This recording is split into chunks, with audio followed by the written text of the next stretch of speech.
je OK. présentais tous les signes quand j'ai eu ma première fausse couche, mais OK. elle voulait pas m'alarmer parce que j'étais dans un processus de procréation. Oh, Fait que psychologiquement, et cetera, ça allait être difficile et très pesant si elle m'annonçait ça maintenant ou si elle poussait les examens beaucoup plus poussés pour avoir le OK. diagnostic. Fait qu'elle s'est dit: «Je vais te donner une chance d'y aller Naturellement. naturellement et OK. puis Waouh. plus tard, on verra». Waouh! Ça veut dire qu'en fait, elle a eu même cette intelligence-là parce que de ce que je sais, c'est que beaucoup quand on te pose un diagnostic, directement dans ta tête, tu fais la maladie. Moi, je me Exactement. rappelle quand j'ai eu, petite anecdote quoi, la Covid par exemple, au temps de la Covid, Mmh. je me sentais pas bien. En tout cas, ça allait, mais ça allait. Dès que j'ai vu positif sur le truc, j'ai commencé à avoir les Tous les sueurs froides, symptômes. tous les symptômes. Je suis tombée malade en même temps, en tout cas, à la maison, à l'IT, ça n'allait plus. Donc c'est vraiment l'effet du mental. Prendre conscience. Ce médecin-là, elle s'est dit en fait que est-ce que c'est quoi l'effet d'annoncer une nouvelle comme ça à quelqu'un? Ça peut te bloquer parce que généralement quand tu entends endométriose, Mmh. SEPK, des trucs comme ça, tu te dis bon, je suis peut-être Tu vois tout de suite stérile, je pourrais exact, pas faire d'enfant. Donc si tu mets cette information dans ta tête, en fait, ça va te exactement. bloquer dans ton processus. Alors que avoir le SEPK ou l'endométriose ne veut pas dire forcément Forcément infertile. infertilité. Hey there, welcome to the Sign of the Soul. This is a space where we can talk about the good and crazy moments life throws at us. No taboos, no filters. Sometimes I will have guests joining me, and other times it will just be me sharing my thoughts and my journey with you. We are here to think outside the box, be real, and connect on a deeper level, all with God's guidance. We speak from the heart, no rules, no shame. Just open conversation, soul to soul. This is the SOS. Allô tout le monde, bienvenue dans The Sound of the Soul. Alors je m'appelle Muriel et je suis votre host pour ce podcast. Avant de commencer, je vous invite à cliquer sur le bouton subscribe de la chaîne afin de vous abonner. Comme vous pouvez le voir, aujourd'hui le décor est un peu changeant. Du coup, ça veut dire que je ne suis pas toute seule. Et oui, j'ai ma guest et pas n'importe laquelle. J'ai l'honneur d'avoir sur mon podcast une de mes grandes sœurs que j'affectionne énormément. Elle s'appelle Evanelli et je vais la laisser se présenter. Allô tout le monde, ben moi c'est Evanelli. Je suis une grande sœur de Myriel. Je suis tellement fière. Bravo pour ce que tu fais, puis merci de l'invitation. Alors, histoire courte, je suis une maman. J'ai eu la grâce d'avoir 2 enfants, donc une, petite fille qui a 9 ans maintenant et un petit garçon qui a 6 ans. Je vis au Canada depuis 8 ans maintenant cette année, donc j'ai pratiquement, hem, vécu ma vie d'adulte au Canada. Puis je suis SOPK et je souffre d'endométriose. Bon, voilà, elle a annoncé un peu le sujet. Merci Eva pour ta présentation. C'est vraiment un honneur aussi de t'avoir sur le podcast. Donc aujourd'hui, on va parler de SOPK, d'endométriose. J'aimerais ça que Eva nous raconte un peu son parcours. C'est un sujet qui est de plus en plus connu, mais c'est une maladie qui était pas mal silencieuse. Beaucoup de femmes en souffrent et même sans le savoir des fois parce que c'est pas tout le temps qu'il y a des symptômes. Et ouais, donc j'aimerais ça qu'on en discute aujourd'hui. Moi, j'ai fait mes recherches un peu sur l'endométriose, sur le Parfait. SOPK. Je sais que, par exemple, le SOPK, c'est le syndrome des ovaires Polycystique. polykystiques. C'est parfait. C'est bon. Donc, c'est une maladie hormonale, en fait, tu vois. Ouais. Donc, c'est fréquent chez une femme sur 10, en fait, euh, est touchée par le SOPK et c'est un dérèglement hormonal. Et parfois, je sais que ça peut se faire voir par les symptômes. Des fois, il y a beaucoup de pilosité. Tu parles de la pilosité, tu peux avoir des règles qui manquent, des périodes, donc t'es pas Exactement. forcément régulière. Et c'est pas comme si, genre, tu as manqué un mois ou deux. Des fois, ça peut aller sur des mois. Je sais qu'il y en a qui ont 6 mois, 8 mois sans avoir leur période, des trucs comme Exactement. ça. Donc, ça entraîne aussi une difficulté à ovuler. Mmh. Et pour gérer aussi la prise de poids, parce que de ce que j'ai lu, c'est que lorsque ton tes hormones sont pas bien balancées, Mmh. ben l'insuline ne fonctionne pas bien. Donc il y a un amassement de graisse qui se passe. Donc des fois il y a des Exactement. femmes en fait qui font du sport, des trucs comme ça, et puis elles arrivent pas à perdre de poids, elles comprennent pas, mais c'est Mmh. hormonal. Et puis quand elles font le bilan, quand elles font le tout en fait, elles se rendent compte que peut-être ça pourrait être le SOPK. Ça veut pas forcément dire que quand tu peux pas perdre du poids, tu as le SOPK, Exactement. mais c'est ça. Ça Et peut je être pense une que cause. c'est pas un des médecins qui font le diagnostic, je pense aussi. Tu peux. Exactement, faut vraiment aller voir les médecins pour se faire diagnostiquer. Ok. Et l'endométriose du coup. c'est aussi... Je Exactement, c'est continue une autre mes maladie recherches. hormonale, mais je te laisse en parler. Ok. Est-ce que tu as fait des L'endométriose, recherches? c'est hormonal. Le SOPK, c'est hormonal. Mais l'endométriose, de ce que j'ai vu, c'est plus une maladie chronique. Donc, c'est un tissu qui se forme à l'extérieur de l'utérus. Ça s'appelle l'endomètre. Et c'est comme À un l'intérieur tissu plutôt. qui est pas censé être là, en fait. Ce qui fait, c'est pour ça que ça crée des douleurs. Donc, Ben, ça peut saigner, ça se en déchire ou fait, en bien... vrai, l'endométriose, c'est, tu sais, à chaque cycle, Mhm. l'endomètre qui est à l'intérieur de l'utérus se détache pour former les règles. Wow. Donc, les femmes qui souffrent d'endométriose, il y a une partie justement de ce qui doit être évacué qui remonte dans les trompes. Mhm. Parce qu'au niveau de l'utérus, il y a que, au niveau de l'organe génital de la femme, il y a que deux sorties. Donc, la Ok. première sortie, c'est de rejeter tout ce qui est pas bon, en fait, tout ce qui n'a pas été ovulé par le vagin. Et l'autre sortie possible, c'est par les trompes. Ok. Donc, les femmes qui souffrent d'endométriose, il y a, disons, une partie de leurs règles qui est évacuée et certains tissus qui sont plutôt remontés vers les trompes et Ok. qui vont se loger dans d'autres parties, d'autres organes du corps. Ok, donc ça peut même aller dans d'autres parties. C'est vrai, j'ai Exactement. vu intestin, ça peut être dans Ouais. l'intestin. Même Et dans donc, le c'est ça qui crée cœur. l'inflammation, en fait. Et ça peut créer des Exactement. saignements entre les périodes et des douleurs énormes, en fait. Et de ce que Exactement. j'ai compris, c'est pas des petites douleurs, hein. C'est vraiment Vraiment. Des intense. douleurs Parce très qu'il y a les intenses. douleurs de règles normales, quand t'as ta période et tout. Mais apparemment, quand ça te prend, c'est vraiment C'est beaucoup plus intense. Ouais. ok. Et ça peut créer aussi une fatigue intense, des Mhm. troubles digestifs aussi, Mhm. pareil, Ouais. des douleurs de dos, dans le dos Ouais. lombaire. Ok. Dans le bas du Et dos, beaucoup dans de les jambes. saignements. Exactement. Mais j'ai vu aussi que beaucoup de femmes qui sont diagnostiquées avec l'endométriose ou bien Mhm. le SOPK prennent pour acquis que c'est l'infertilité directement. Exact. Ce qui n'est pas forcément vrai. Ok. Fait que l'infertilité peut être une conséquence justement de ces deux maladies-là, mais c'est pas dans tous les cas.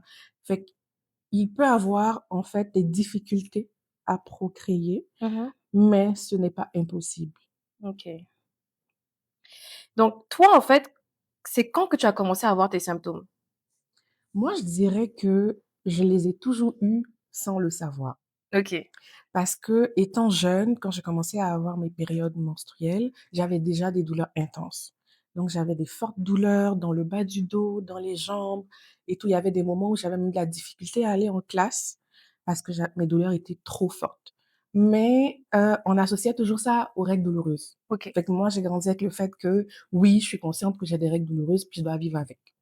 Donc, ça a été comme ça durant pratiquement toute mon enfance, toute mon adolescence, jusqu'à mon début de vie d'adulte. Et je me suis mariée et juste après mon mariage, la suite logique, c'est d'avoir des enfants. Donc, on n'avait pas forcément de période définie, mais on se disait, ben, on y va, puis quand ça arrivera, ça arrivera. Donc, Ok. jusqu'à cette période-là, j'avais pas encore eu de diagnostic. Donc, Ok. j'étais pas consciente de ce que c'était réellement jusqu'à ce que je tombe enceinte de ma fille. Mais avant ça, j'ai eu quand même une fausse couche qui a alerté mon médecin à l'époque, qui a commencé à faire des tests. Puis à la suite de ces tests-là, on n'en a pas vraiment discuté, mais elle me suivait puis elle me disait, elle m'encourageait vraiment. Elle m'a dit, ça arrive. C'est une fausse couche n'est pas forcément signe d'incapacité en fait de Ouais. procréer. Ça peut arriver. En général, il y a plusieurs femmes perdent leur premier bébé, etc. Fait Ok. qu'il faudrait pas que ça soit un moment de découragement pour toi. Vas-y, ça donne aussi le temps à l'utérus de se préparer à accueillir en fait un bébé, etc. Fait que elle était vraiment dans un mode d'encouragement et tout ça. Fait que ça m'a beaucoup aidé, mais jusqu'à cette période-là, j'avais toujours pas conscience de la maladie. On a fait des tests et tout, puis avec l'aide de mon médecin justement, de l'accompagnement et tout, j'ai pu tomber enceinte de ma fille. Ok. Fait que quand je suis tombée enceinte de ma fille, elle m'a quand même déclaré grossesse à risque. Fait que Ok. j'ai été alitée pendant 9 mois. Fait Oh, que toute la pratiquement, grossesse, en fait. je dirais ouais, à peu près 8 mois. Disons, j'ai passé un mois à être correcte, puis après ça, c'était tout de suite, tu vas être alité, Mhm. tu auras un cerclage, etc. Fait on est tout de suite rentré dans quelque chose de trop sérieux. Mais t'avais pas dit quoi que ce soit. Non, du tout. Donc, ça veut dire que même l'alitement, ça n'avait rien à voir avec ni Ça avait rien endométriose, à ni voir SEPK. C'est vraiment qu'elle a exactement. juste jugé que c'était à risque, Qu'est-ce que le bébé était capable de tomber. exactement. Ok. Puis elle m'avait dit, tout ce qu'elle m'avait raconté, elle m'avait dit, écoute, tu as aussi un col de l'utérus qui est très mince. Ok. Fait que je pense que pour éviter, en fait, une autre fausse couche ou qu'il y ait d'autres problèmes pour ta grossesse, je préfère que tu arrêtes de travailler tout de suite puis qu'on t'alite. Mhm. Fait que j'ai été alitée pendant toute ma grossesse jusqu'au jour de mon accouchement. Fait que j'allais juste à l'hôpital faire des Wow. examens et je rentrais directement chez moi dans mon lit et mon salon, c'était tout. Tu travaillais? Je travaillais pas. J'ai été arrêtée, en fait. J'étais en maladie, Ok, ok, ok. Parce qu'il y complètement. a aussi les congés parentaux et tout qui viennent après. Mais là, c'était vraiment juste Exactement. Là, c'était maladie vraiment d'abord. un congé Wow, maladie où ok. j'avais pas le droit de faire aucune activité, en fait. Mhm. Donc, à la suite de ça, ça a été une période quand même assez difficile parce que quand tu vois, parce qu'on se compare beaucoup aussi quand on est enceinte, étant aussi alitée, t'as rien d'autre à faire que d'être sur les réseaux sociaux puis de voir un peu ce qui se passe, puis de Ouais. te renseigner sur les forums et tout. Tu commences à te poser des questions de pourquoi est-ce que moi, je dois passer ma grossesse dans mon lit Mhm. alors que d'autres femmes sont debout, font leurs activités, Mhm. vivent leur grossesse, en fait. Fait que ces moments-là ont été quand même aussi difficiles, mais j'ai pu tenir par la grâce de Dieu jusqu'à la fin. J'ai donné naissance à ma fille. Tout s'est bien passé par la grâce de Dieu. Et à la suite de ça, à la suite de l'accouchement, il y a ce qu'on appelle le retour de couche. Ok. Donc, quand j'ai eu mon retour de couche, ça a été extrêmement C'est douloureux. quoi le retour de couche? Le retour de couche, c'est que après ton accouchement, il y a une période en fait où le corps se régénère Ok. et donc ton cycle reprend. Donc, on dit que Oh. tu as ton retour de couche quand tu as tes premières règles après l'accouchement. Ok. Donc, Et c'est là qu'il y a d'autres femmes qui peuvent tomber aussi enceintes dans cette exactement, période. Mais le retour exactement. de couche, parce que après aussi l'accouchement, je sais qu'il y a forcément des saignements, mais ça c'est pas, ça c'est normal. Non, Ça ça, c'est c'est après normal. l'accouchement et après. Exactement. Oh, Exactement. En ok. fait, juste après ton accouchement, c'est normal d'avoir des saignements Mhm. parce que où tu viens de donner la vie, etc. Ton corps a besoin de guérir et tout. Fait qu'on saigne quand même énormément, mais il y a, quand c'est alarmant, faut consulter, mais c'est quelque chose de normal Ok, ok. de saigner. Mais après ce saignement-là, euh, tu as ce qu'on appelle le retour de couche dont je parlais, qui va être des règles, en fait. Mhm. Donc, c'est comme si tes règles reviennent, ton cycle reprend. Ok. Et indépendamment des femmes, ça peut prendre 6 semaines, 8 semaines ou aller jusqu'à 12 semaines en fonction de chaque femme. Donc, justement, après cette période-là, quand j'ai eu mon retour de couche, mes règles douloureuses ont repris, mais beaucoup plus intensément. Hmm. Puis j'ai trouvé ça un petit peu bizarre parce que nos mamans aussi nous disent souvent quand tu as les règles douloureuses que quand tu vas accoucher, tu n'auras plus de douleur. J'ai beaucoup Tu sais, les entendu douleurs ça. vont Ouais. diminuer et tout, etc. Donc Ouais. moi, j'avais ça en tête. Fait que là, j'ai mon retour de couche, puis je me rends compte que non, C'est mais pire même. en fait, on m'a menti. Aïe. Il y a Ah. rien qui va, c'est pire et tout. Fait que ça a été tellement douloureux Mais que... petite parenthèse, hein, parce que nos Mhm. mamans là, elles aiment même nous dire les choses comme ça pour nous dire en fait ne t'inquiète pas, tu vas accoucher, c'est rien, ça fait même pas mal, tu vas oublier juste après, juste pour te Exactement. motiver pour aller accoucher, pour ne pas que tu aies peur de l'accouchement. Ben, en fait, elle parle même pas des douleurs de l'accouchement. Ça doit être un autre En sujet fait, de podcast. oui, c'est vrai. Que C'est un sujet tabou, hein. elle n'en Non, faut parle pas que tu pas. vas voir. Non, c'est la meilleure chose, Carrément. t'inquiète, rien. C'est ça. Genre, Pourquoi tu il y a des poses la femmes question? enceintes, Elles non, te disent, ça concerne j'ai les femmes. oublié. J'ai oublié. Dès que tu accouches, tu as oublié. Exactement, j'ai Dès oublié que la tu parles à douleur. d'autres, là, le traumatisme. En tout cas, Exactement, mais il y a on, un vrai on traumatisme va aller derrière de là-bas. tout ça. Quand je vais partir, je vais revenir, je vais vous expliquer aussi. Mais Vitra, on va en parler. C'est bon. Et que pour revenir au sujet et tout, j'ai eu tellement mal que je me suis dit, il faut que je consulte. Parce Ok. que je trouvais pas ça normal. Puis c'est bien de s'écouter aussi.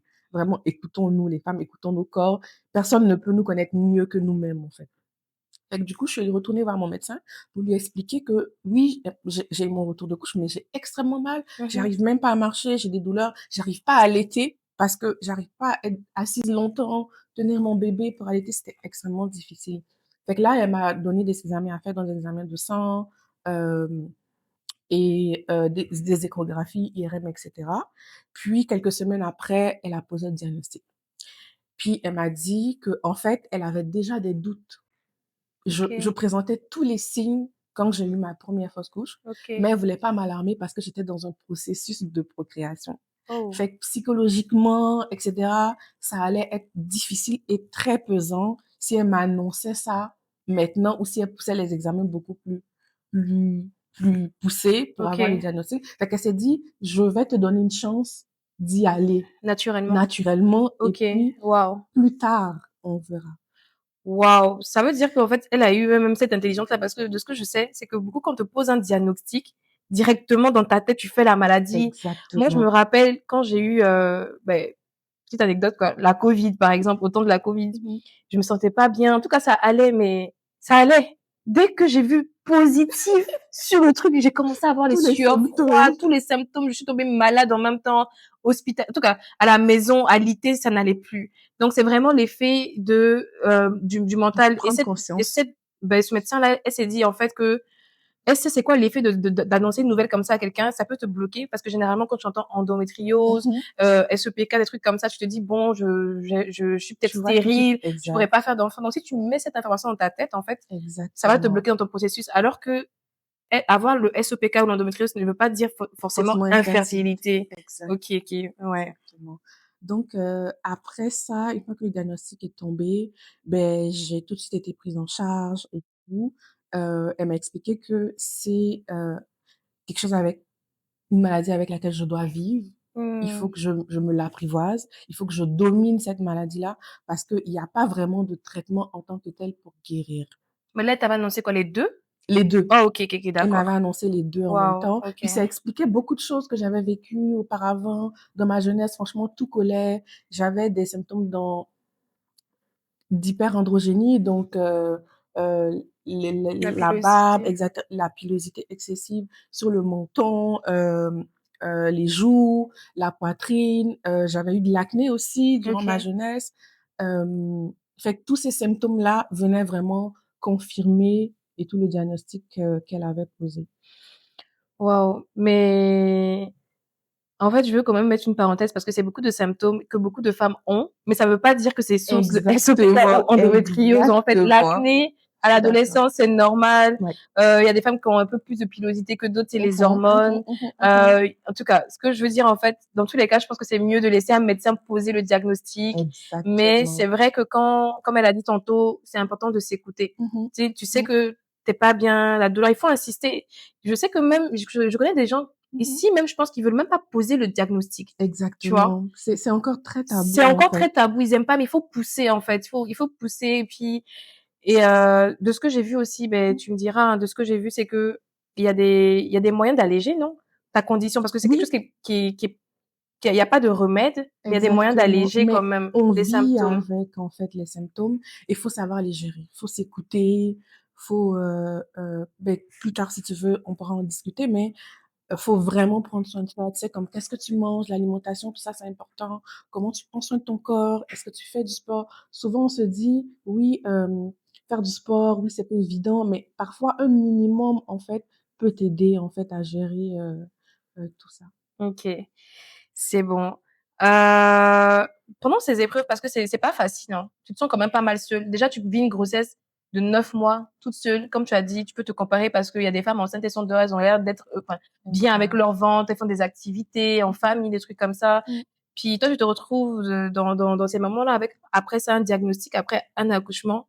mhm. Puis tu te rends compte que, OK, bon, là, ça fait du sens, ces douleurs et tout, mais comment est-ce que genre tu reçois l'information? À ce moment-là, quelle est ta relation avec le Seigneur, en fait? Mais à ce moment-là, j'avais une relation, franchement, de paix OK. avec le Seigneur. J'ai toujours été, j'ai toujours eu une relation particulière avec le Seigneur, une relation calme. J'ai toujours eu confiance en lui. Je me disais, écoute, si je suis arrivée à ce stade, c'est par sa grâce. Donc, j'étais toujours reconnaissante.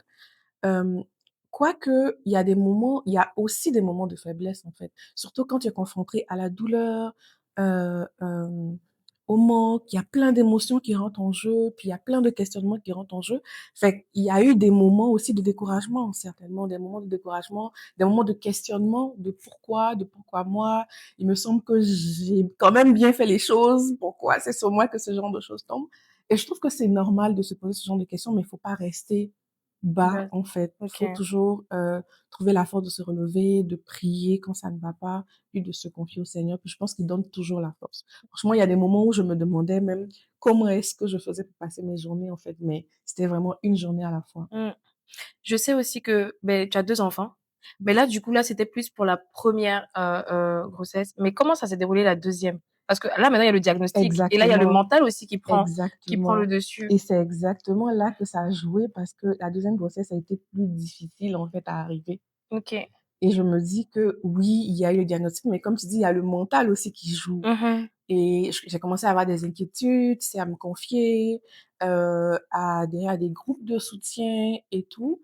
Puis, il y a beaucoup de choses qui se disent sur les groupes de soutien. C'est bien, mais il faut aussi faire attention à qu'est-ce qu'on écoute et à qu'est-ce qu'on L'information. ingère. Donc, j'ai eu aussi la chance aussi de beaucoup parler à ma mère et tout, qui me disait plus, écoute, t'en as déjà un. Puis si t'en as pas d'autres, c'est pas grave, puis c'est pas la fin du monde. C'est sûr que accueillir cette nouvelle-là, tu te dis, ah, mais finalement, je suis chanceuse, en fait, d'en avoir. Fait que j'ai eu, disons, une année d'inquiétude, de stress. Puis après ça, j'ai juste lâché prise. OK. Puis du moment où j'ai lâché prise, je me suis rendu compte que, ben, sans pression, c'est gérable, en fait. OK. Sans pression, tout allait bien. J'attendais juste le moment. Je me disais, si ça arrive, tant mieux. Puis si ça arrive pas, tant pis. OK. Donc, c'est-à-dire que tu voulais quand même, tu essayais d'avoir un deuxième, le deuxième enfant, mais ça prenait du temps, ça prenait du temps. Tu as rejoint Exactement. des groupes de soutien, tu Exactement. en J'ai même fait parlais. une autre fausse couche encore. OK, Puis OK. je me suis dit, bon, après ça, tu sais, je laisse Tu aller. laisses tomber. Oui, Donc, c'est quand tu as lâché prise que genre exactement. là, maintenant, la grossesse est venue. Exact. Donc, J'ai c'est lâché vraiment. prise, j'ai dit au Seigneur, écoute, je veux pas forcer les choses. Si c'est ce que tu as prévu pour moi, je l'accueille et je vais de l'avant, en fait. OK. Puis je me suis dit, le reste, c'est ta volonté. OK. Donc, c'est vraiment le mental. Ça joue énormément. Exactement, vraiment. Ouais. Mais c'est dans toute chose, en fait. C'est-à-dire que quand toi-même, tu essaies de faire les choses par toi-même, Mhm, mhm, mhm, tu mhm. n'arrives pas des fois parce que tu fouilles, tu cherches et c'est Mm, vraiment mm. quand tu lâches, que tu dis: «Seigneur, je te fais confiance, je te remets tout entre tes mains. Moi-même, je ne peux pas, je suis fatiguée de m'occuper de ça. Prends le Exactement. contrôle, tiens, gère le reste et puis toi, tu vagues». En Des plus, fois, c'est ce c'est que le ça. Seigneur nous demande de faire, en fait. OK, ouais. C'est ce qu'il nous demande. Il nous demande de tout lui donner. Il est là pour nous alléger, Mmh. en fait. C'est pas toujours évident, mais il faut faire cet exercice-là, en fait, Ouais. souvent de laisser tout au pied du Seigneur et puis d'accueillir les choses comme elles viennent. Puis c'est lorsqu'on est Ça faible aide que lui, il est vraiment fort, beaucoup. hein. Exactement. Lorsque tu es en bas, là, il a dit dans 2 Corinthiens 12:9, « Ma grâce te suffit car ma puissance s'accomplit dans la faiblesse. Je me glorifierai donc bien plus volontiers de mes faiblesses afin que la puissance de Christ repose sur moi. » Donc, c'est vraiment dans notre Alléluia. faiblesse que lorsque tu cries à lui, Mhm. déjà, je pense que j'imagine que tu as dû faire un cri à un certain moment, genre, je suis fatiguée. Certain. Quand tu lâches prise, généralement, avant de lâcher prise, tu cries. Exactement. Tu vois? C'est Disons, comme dans cette année tumultueuse, là, il y a eu beaucoup de cris. beaucoup de Il cris. y a eu vraiment beaucoup de cris, puis je pense qu'il écoute toujours, il entend. C'est que Always. parfois, on crie, mais on sait pas écouter aussi. Non. Parfois, après avoir crié, il faut prendre le temps d'écouter la réponse, parce qu'il nous répond toujours. Mais des fois, c'est silencieux, hein. Ou bien c'est parce que toi-même, tu n'entends pas Le bien. silence est aussi une réponse. Ça, c'est ma phrase préférée. En fait, c'est le dernier temps, je trouve. Le silence, c'est une réponse. Parce que moi, je suis dans ma phase de silence, hein. Mais moi, à Exactement. chaque fois qu'il y a le silence, je dis comme, c'est une Mmh. réponse. Mmh. C'est aussi une réponse. Et puis là, un jour comme ça, tu t'es réveillée et puis, ben non, mais tu t'y attendais pas, justement. Exactement, mais j'étais quand même dans un processus d'aide. C'est comme, Mhm. oubliez pas que la médecine quand même nous offre beaucoup de solutions. Fait qu'il faut pas complètement être fermé. C'est vrai, on est chrétien, on prie, mais c'est Dieu aussi qui a établi les médecins. C'est lui qui leur donne, qui donne l'intelligence aux hommes de faire des recherches, etc. Fait qu'il faut pas être fermé aussi à ce que la médecine nous propose. Fait Mhm. qu'avec des stimulations ovariennes, sans forcément aller jusqu'à la PMA, mais il y a des aides quand même pour pouvoir aider notre corps à produire plus, à être beaucoup plus ouvert à accueillir un fœtus Un et tout. fœtus, ouais. Fait que oui, j'ai eu recours à ça. J'ai eu de l'aide durant mon traitement et tout. J'ai fait beaucoup de tests d'ovulation et des tests de grossesse. Je pense que la question de la pharmacie Mhm. me connaissait finalement, mais sans stress. Fait que vraiment, c'était rendu au que j'y vais. Si ça arrive, tant mieux. Si ça arrive pas, ben tant pis. Puis c'était vraiment dans cette saison où je me suis dit, je fais ce que j'ai à faire, mais je confie tout au Seigneur. Et puis, si ça arrive, ben, c'est tant mieux. Puis, c'est arrivé au moment où je m'y attendais même pas. Wow. Franchement, c'était une surprise. Gloire à Dieu. Parce que c'est vrai, hein. C'est une chose, c'est que souvent quand on est trop religieux, trop chrétien, on remet tout dans la spiritualité, mais tu sais, la maladie, c'est une réalité. Ouais, Tu sais, c'est une condition. Des fois, il y a des exactement. gens, tu as une condition, tu es diabétique, tu as une maladie, tu as une condition. Mmh. Donc, faut pas oublier que la Mmh. médecine, d'aller toujours checker et d'utiliser les C'est recours important. qu'on a sur Mmh. cette terre. Mmh. Maintenant, le soutien de Dieu, tu sais, c'est pas Mmh. forcément que Dieu, c'est pas impossible à Dieu de te guérir de cette condition, mais Exactement. faut pas oublier que son soutien aussi, c'est surtout aussi émotionnel et moral pour pouvoir passer pendant ces moments de Ces douleur, ces moments étapes-là. de tribulation C'est là. C'est là où la foi, en fait, rentre en jeu, en fait. Parce exactement. que on est comme, OK, mais tu peux pas appeler Dieu pour me guérir de l'endométriose. Bien Mmh. sûr, regarde Mmh. la femme qui saignait dans la Bible, là, qui a touché le pan de la robe du Et qui Seigneur a pour été dire que, guéri. et qui a été guérie de Mmh. combien d'années de Mmh. saignement. Ça veut dire que ce Exactement. n'est pas impossible, mais ça lui a pris Mmh. aussi beaucoup d'années Mmh. avant de pouvoir toucher le pan. C'est pas que Dieu ne Mmh. nous entend pas, il est là, mais en attendant, en fait, il Mmh. te donne le courage, en fait. Mmh. Et it's a work ongoing. C'est un jour Exactement. à la fois, un jour à Mmh. la fois, Mmh. tu te Mmh. fortifies mentalement, Ouais, mais c'est important d'avoir recours comme aux aides des médecins et de tout ce que on propose en fait ici, quoi. exactement. OK, donc et aussi tu as répondu à beaucoup de mes questions. C'est bien sûr. Non, mais tu sais, je suis aussi, quels conseils tu donnes par rapport au style de vie? Comment améliorer ton hygiène de vie? Parce que j'ai vu que c'est quelque chose que tu peux aussi utiliser pour, alléger ta condition, heu Exactement. Au niveau des douleurs, c'est un petit peu difficile quand même de lutter avec la douleur, mais il faut savoir l'accueillir parce que la médecine quand même offre des antidouleurs et tout pour nous soulager, mais il faut savoir aussi accueillir la douleur. C'est qu'au fur et à mesure que, le temps passe, c'est que moi, j'ai appris, tu sais, tout de suite, j'ai habitué mon corps, c'est à diminuer au fur et à mesure la médication que je prends. Donc ça aussi, c'est un travail qu'on doit faire sur nous-mêmes, ne pas être complètement dépendante aussi, tu sais, de la médication. Mais il faut pas non plus s'infliger aussi, quelque chose qui est pas supportable. Quand c'est mmh pas supportable, prenez vos antidouleurs, ça soulage. Mais habituer son corps aussi, tu sais, comme à s'adapter, en fait. Parce que oubliez pas, tout ce qu'on vit aussi à l'intérieur de nous, c'est beaucoup mental aussi. Mmh. Donc ça, puis une hygiène de vie, au niveau de prendre soin de son corps, c'est important aussi. Tout ce qui est sport, vraiment, on demande pas de s'entraîner, de devenir des on va pas aux olympiques là, mais quand même, tu sais, marcher, ne serait-ce même que marcher, se donner, un temps de marche par jour, ça fait du bien. Heu, Regardez le sport que vous aimez, faites-le, faites des choses que vous aimez aussi. Mmh. Parce que dans ces conditions-là, quand tu te forces aussi pour faire des choses que tu aimes pas, mentalement, c'est difficile. Donc choisir un sport qu'on aime et puis s'y atteler. La nourriture, ce qu'on mange est très important. On vit dans une époque où, heu, même manger des fruits et des légumes, c'est pas toujours sain non plus. C'est des fruits, c'est des légumes, mais on mange beaucoup de choses avec des pesticides et cetera. Fait que faire attention, choisir ce qu'on mange, éviter les aliments transformés, éviter trop de sucre parce que, souffrant d'endométriose, on a aussi tendance à avoir du diabète et tout, OK. parce qu'on peut faire une résistance à l'insuline, fait on est à risque. Fait qu'il faut faire attention à tout ce qui est sucre transformé et tout. Fait que c'est vraiment ça, trouver, tout ce qu'on peut trouver comme bien-être et tout. Si vous aimez aller au spa, si vous ai en tout cas, trouver des choses pour vous soulager, pour vous alléger. Anti-stress, vraiment. Anti-stress, C'est vraiment vraiment comme du beaucoup. mental, c'est s'alléger déjà du stress. OK. Exactement, Puis, exactement. l'alimentation. L'alimentation. Super, super. Et est-ce que tu as d'autres conseils que tu pourrais donner aux femmes ou aux couples qui passent par ces épreuves, comme au niveau soutien, au niveau, Mmh. un conseil? Ouais. Moi, je pourrais dire aux femmes, dans un premier temps, écoutez-vous. C'est important de s'écouter et de ne pas être trop dur envers nous-mêmes aussi. Mmh. Parce qu'en tant que femme, on est souvent trop dur avec nous. On veut tout gérer. On n'accepte pas que parfois on soit dans des positions de faiblesse, surtout en tant que maman aussi, ou en tant qu'épouse, en tant que conjointe. Souvent, on se dit: «Oh non, il faut que ma maison roule, il faut que mes enfants mangent, ou il faut que mon mari mange, il faut que les choses fonctionnent». Mais c'est pas toujours que ça doit forcément se passer comme ça et tout ne dépend pas de vous. Lâchez prise. Parce que ne négligez pas vos compagnons, parce que souvent on a tendance à dire: «Oh si je le fais pas, ça sera pas fait». Mmh. Non, déléguez. Accueillez le fait que vous ne soyez pas bien une journée. Je pense que ne soyons pas coupables, en fait, de pas se sentir bien. C'est ce que je peux donner comme conseil aux femmes. Je peux aussi leur dire de partager ce qu'elles ressentent.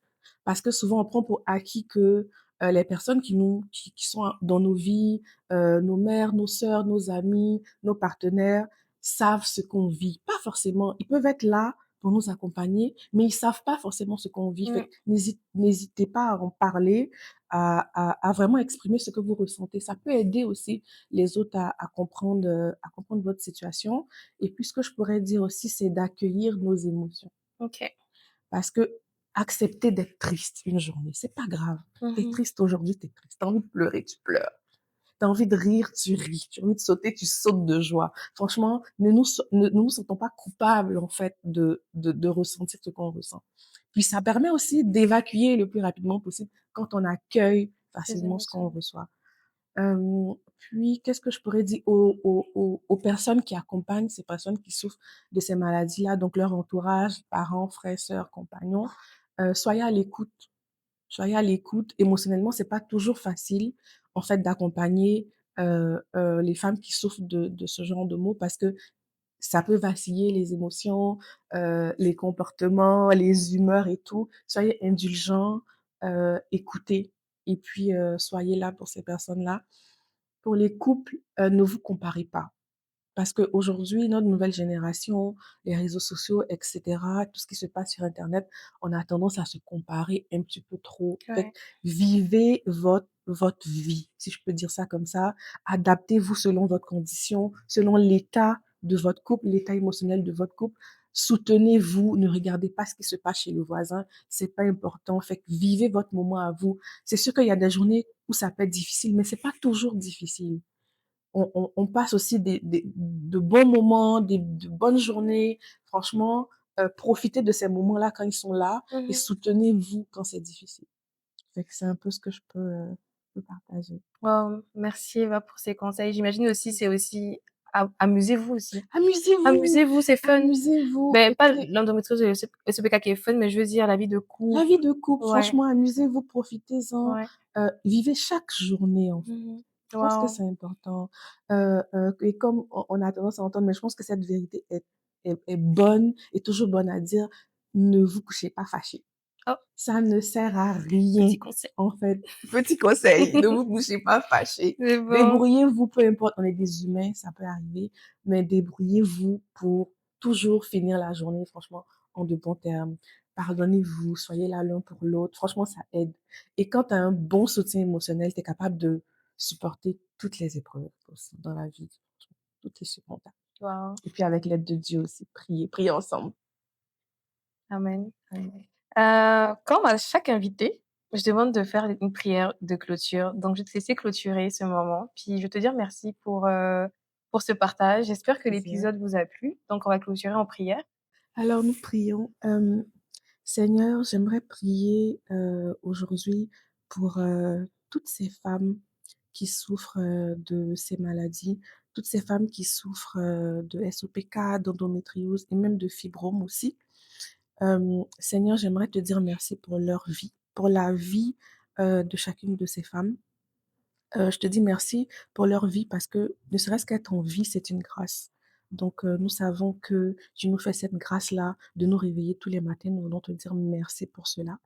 Seigneur, j'aimerais que tu entoures chacune de ces femmes de ta paix et de ta force. Seigneur, soulage leurs maux, soulage leurs douleurs, euh, entoure-les de ta grâce, Seigneur.